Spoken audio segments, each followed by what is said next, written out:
We're gonna slice the mushroom first.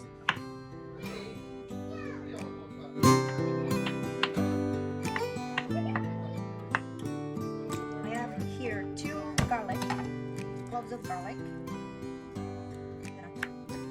Mince them or cut them into small pieces. I have here a half of yellow onion.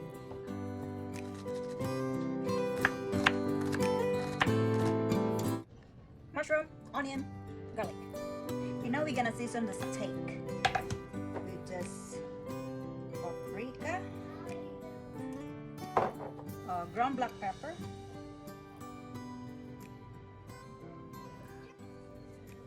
garlic powder, garlic salt, then rub.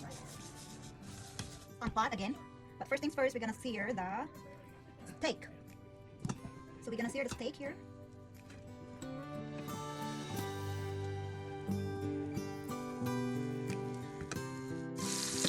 And then we're gonna flip over like that.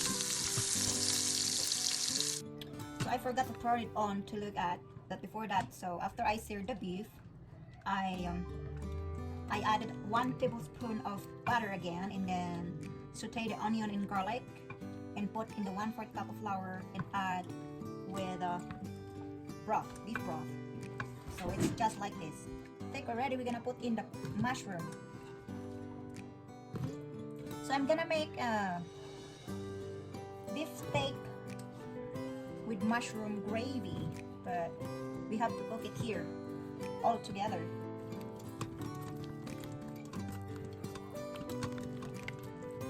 And then I'm gonna add a little bit of half and half cream. It is like a beef stroganoff if you're thinking about that. Season it with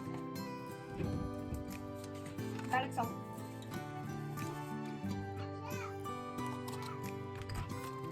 yeah, it just looked like a beef stroganoff, but the beef stroganoff, they put wine in it. This one has no wine in it.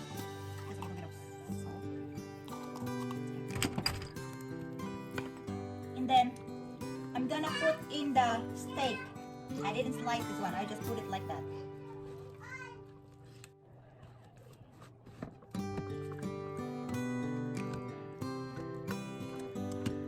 Close the lid. Just put on the meat for 1 hour to cook. So actually it's done, so it just looks like that. I just have to reduce the sauce a little bit. And I will add spinach because the kids love spinach, so I love spinach.